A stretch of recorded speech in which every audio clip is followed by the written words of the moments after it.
Look at the shape of your nails, the color, whether they curve up, curve down, or have little ridges running across them like tree rings. Most of us look at our nails maybe once a week when we're trimming them or painting them, and we never really look at them.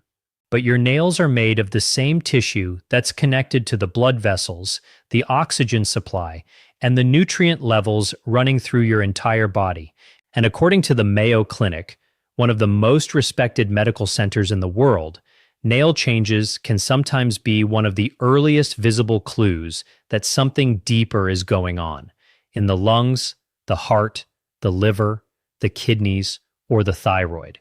In this video, I'm going to walk you through 4 specific, well-documented nail changes that doctors are trained to look for, especially in people over 60, when several of these become more common.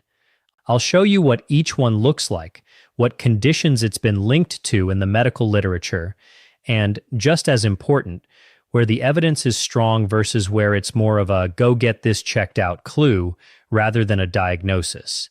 And before we go further, quick honesty moment. I'm not a doctor, I'm not a neurologist. I'm a researcher and content creator.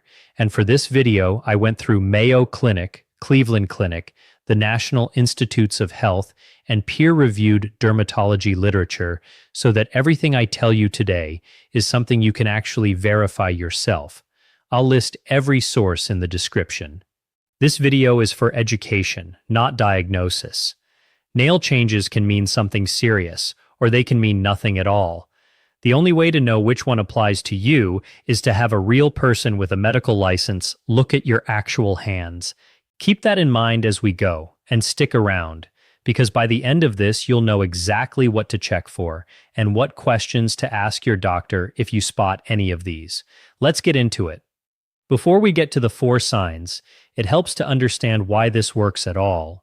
Your fingernails are produced by a small strip of living tissue at the base of the nail called the nail matrix.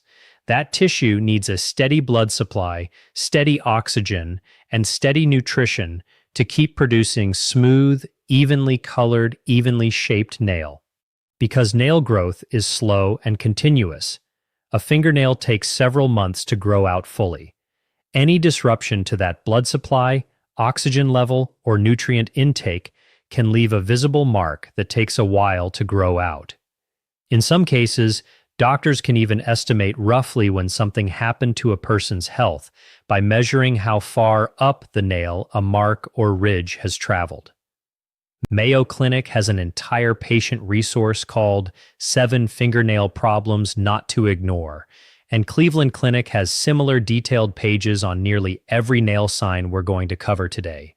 That tells you this isn't fringe internet folklore. It's something recognized by mainstream medicine, even if a lot of these signs are non-specific, meaning the same nail change can show up in more than one condition, or sometimes in people who are perfectly healthy. That nuance matters, so I'm going to repeat it throughout this video. A nail change is a clue, not a diagnosis. Doctors use it as one data point alongside blood work, imaging, and your overall symptoms. So don't panic if you see one of these, but don't ignore it either. Let's look at the first one. Visual, side profile diagram of a normal nail versus a clubbed nail. The first sign is called nail clubbing, and it's one of the oldest documented medical signs in history. It was actually first described by Hippocrates over 2,000 years ago, which is why some old medical textbooks still call it Hippocratic fingers. Here's what it looks like. Normally, if you look at your finger from the side, there's a slight dip where the nail meets the skin at the cuticle. Doctors call this the Lovibond angle. With clubbing, that angle flattens out and then curves the opposite way.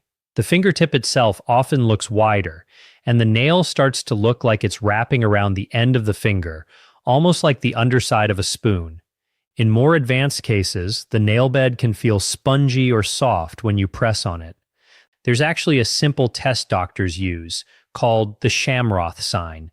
You press the nails of the same finger on each hand together, back to back. Normally that creates a small diamond-shaped gap between the 2 nail beds. With clubbing, that diamond disappears because the nails are curving into each other.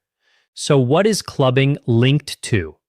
According to both Mayo Clinic and Cleveland Clinic, clubbing is most often associated with conditions that reduce oxygen levels in the blood or otherwise affect the lungs and heart, things like chronic lung disease, lung infections, interstitial lung disease, and cardiovascular disease.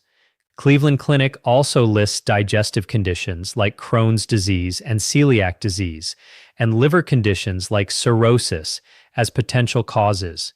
It's also worth being upfront that lung cancer is frequently cited in medical resources as one of the more common underlying causes when clubbing shows up in adulthood. Although, and this is important, clubbing by itself doesn't tell you which of these conditions, if any, is behind it.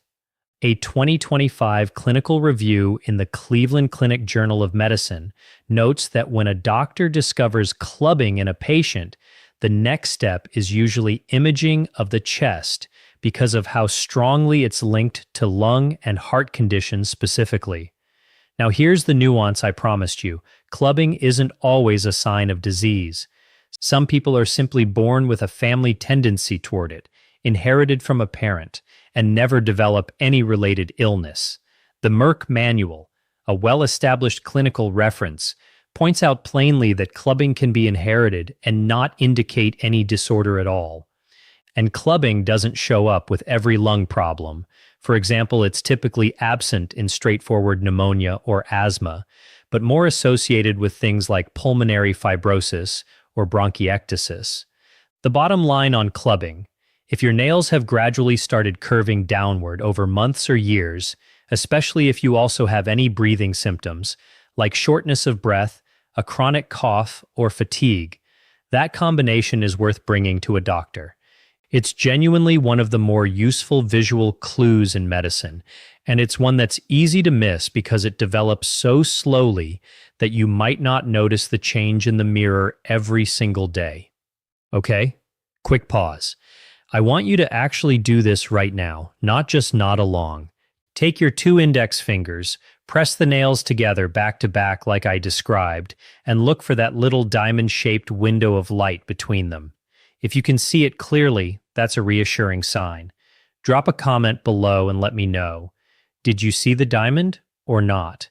I read every comment on these health videos, and honestly, it helps me know what to dig into for future ones. Okay, let's keep going. 3 more signs to cover. Visual. Illustration of koilonychia, concave, dented nail. The second sign is almost the opposite shape of clubbing. It's called koilonychia, but most people just call it spoon nails because the center of the nail becomes concave, dented inward instead of curving outward. In more pronounced cases, the dent is deep enough that, according to Cleveland Clinic's own description, a drop of water placed on the nail could actually sit in the middle without rolling off. According to Cleveland Clinic, spoon nails are most often a sign of iron deficiency anemia, a condition where your body doesn't have enough healthy red blood cells, usually because it doesn't have enough iron to make them. This is backed up independently by a clinical reference published through the National Institutes of Health's Stat Pearls collection, which similarly describes koilonychia as primarily a manifestation of chronic iron deficiency, whether that comes from poor diet, poor absorption, or ongoing blood loss. But, and this is where the nuance comes in again, iron deficiency isn't the only thing linked to spoon nails. Both Cleveland Clinic and the NIH review mention that spoon nails have also been associated with thyroid problems, particularly an overactive thyroid, and with a rarer condition called hemochromatosis, where the body actually absorbs too much iron rather than too little. There's also a case series published in a peer-reviewed journal, Clinical Case Reports, documenting spoon nails tied to chronic iron deficiency anemia caused by poor nutrition, a useful reminder that severe long-term deficiency is usually what it takes to produce the more dramatic spoon shape, not a mild or short-term dip in iron. One more honesty note here. Spoon nails are actually very common and totally normal in babies and young children, and they usually go away on their own as the nail thickens with age. So this sign is really most meaningful when it shows up new in adulthood and doesn't have an obvious cause like a nail injury. So if you notice your nails have started to flatten out and then dish inward, especially alongside symptoms like fatigue, feeling cold all the time, pale skin, or brittle hair, those are all also associated with either iron deficiency or thyroid issues. That's a reasonable combination to mention to your doctor. A basic blood test, checking iron levels and thyroid function, can usually clarify what's going on fairly quickly. This is not something to try to self-treat by just taking iron supplements on your own, by the way. Taking extra iron when you don't actually need it can cause its own problems, so let blood work guide that decision rather than guessing. Visual, comparison of normal nail versus Terry's nails, pale white with pink-brown tip. The third sign is called Terry's nails, named after the physician who first described it.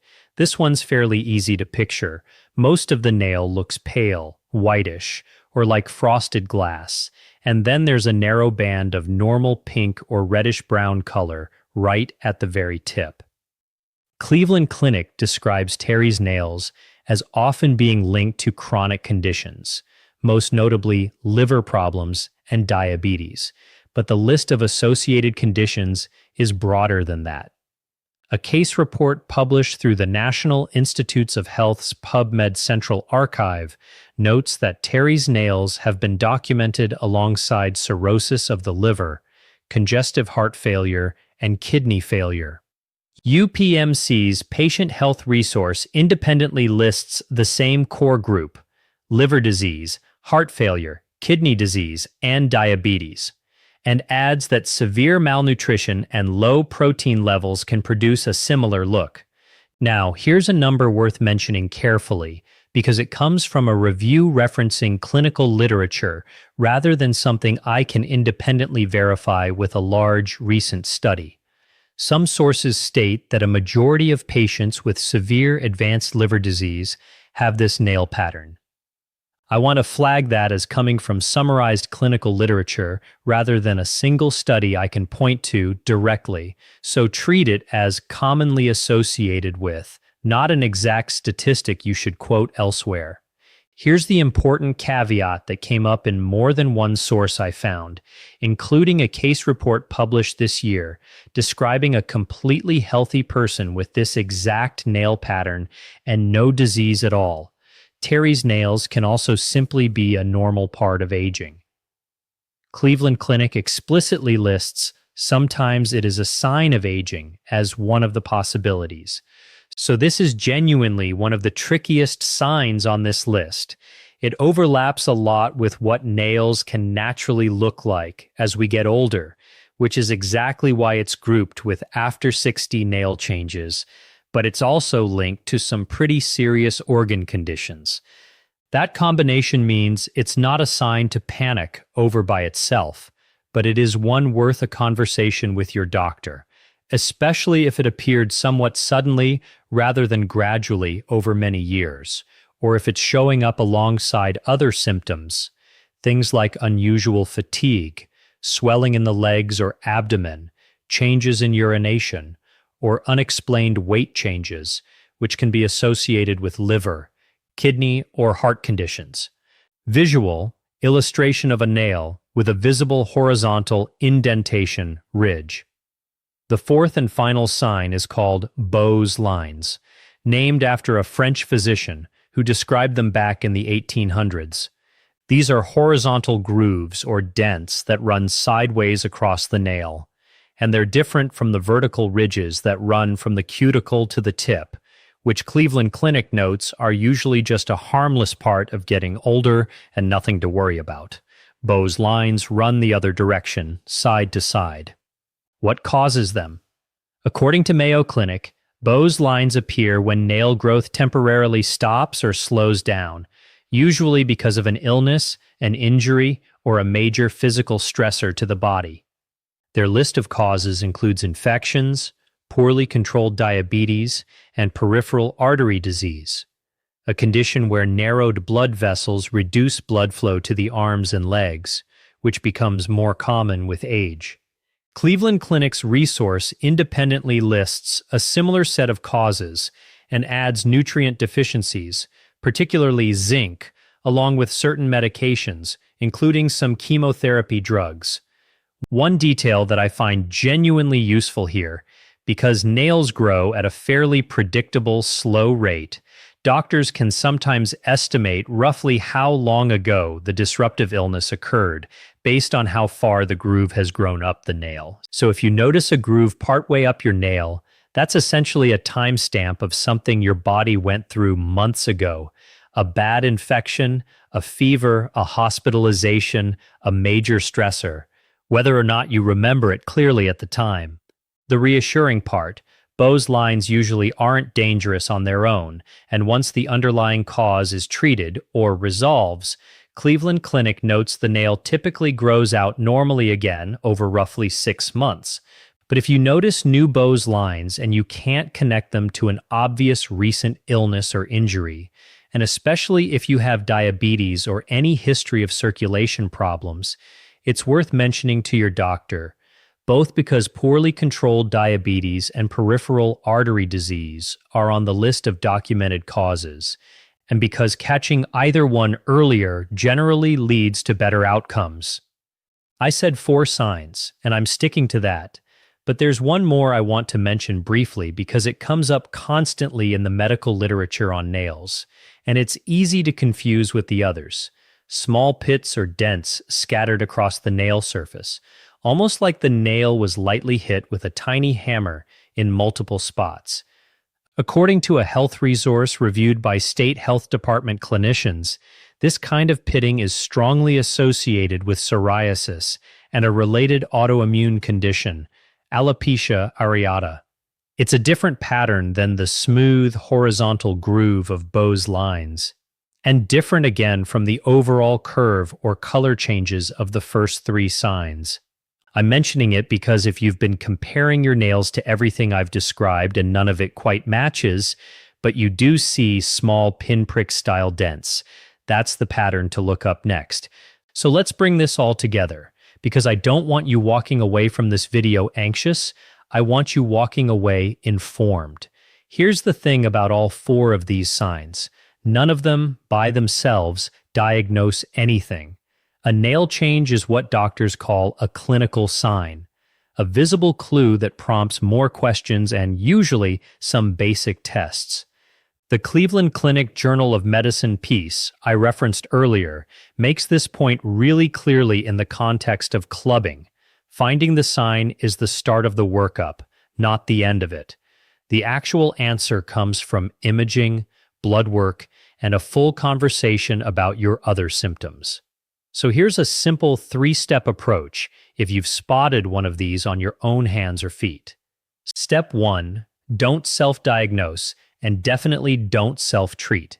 It's tempting, especially with something like spoon nails, to just go buy an iron supplement and call it handled. But if the actual cause turns out to be a thyroid issue or an underlying digestive condition like celiac disease that's blocking iron absorption in the first place, extra iron won't fix the real problem. And if you don't actually need more iron, taking it can cause its own side effects. Let a blood test guide that decision. Step 2, track it. Take a photo of the nail today. Nail changes develop slowly, so a photo from today gives you and your doctor something concrete to compare against in a few weeks or months, rather than relying on memory. Step 3, bring it up at your next appointment and don't downplay it. A lot of people, especially past 60, get used to writing off small physical changes as just getting older. Sometimes that's exactly what it is. We saw that clearly with Terry's nails, which really can be a harmless part of aging. But sometimes it's not, and the only way to tell the difference is a proper evaluation. If you're on medication for blood pressure, heart conditions, or any chronic illness already, definitely mention any new nail changes to whoever manages that medication. since some of these signs, particularly Beau's lines, have documented links to how well conditions like diabetes are being controlled. And one more thing worth saying plainly. Nothing in this video is a substitute for a real medical evaluation, and no food, supplement, or home remedy should ever replace a prescribed medication or a doctor's diagnosis. If you're managing a chronic condition and you're on medication for it, please don't change your dosage or your routine based on a YouTube video. Talk to the person who prescribed it. I made this video because I think there's something quietly reassuring about learning to actually read your own body's signals, instead of either ignoring them completely or spiraling into worst-case thinking every time something looks a little different. Your nails aren't going to tell you everything. They're not a diagnostic tool, and they're definitely not a replacement for an actual checkup. But they are one small, free, always available piece of information that your body is giving you all the time, whether you're paying attention or not.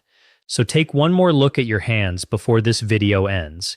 If everything looks normal, genuinely, that's good news. And you can just file this information away for later. If something looks like one of the 4 signs we covered, don't panic. Don't diagnose yourself off a YouTube video. Just make a note, maybe snap that photo, and bring it up next time you see a doctor. If you found this useful, I genuinely appreciate a like, and if you want more videos like this, where I go dig through the actual medical literature instead of just repeating whatever's trending, subscribe, because I've got a few more of these in the pipeline. Thanks for watching, and take care of those hands. End.